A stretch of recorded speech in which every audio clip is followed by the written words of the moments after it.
आज भी उनका जो पैगाम आया है वो अपने बयान पे कायम है और इमरान खान साहब के साथ भाई ये बताइएगा, आपने कहा कि तारीख जो लिखेगी उसको सारी दुनिया याद रखेगी। अगर तारीखदान ये लिख दे कि रजीम चेंज से पहले जनरल बाजवा बड़े मुहिब वतन थे, वो बहुत बहादुर थे, सिपा सलार थे, और अगर तारीखदान ये भी लिख दे कि इमरान खान ने उनको ताहयात एक्सटेंशन की ऑफ़र की थी, तो वो तारीख आप मान लेंगे?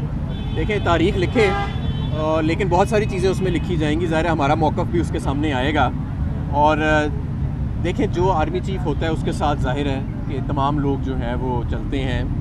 आर्मी चीफ़ हमने तो नहीं नॉमिनेट पहले किया था, किसी और ने नॉमिनेट किया था। जब हम आए हमने बेहतरीन ताल्लुकात मेंटेन रखने की कोशिश की, और मैं समझता हूँ कि कुछ देर तक तो उन्होंने काम के अंदर मुदाखलत या ऐसी कोई मामलात किए भी नहीं थे।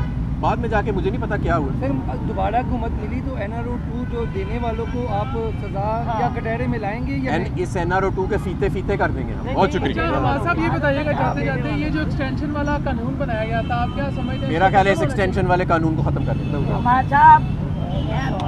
हमारे ये सवाल मोड़ गए देने वालों को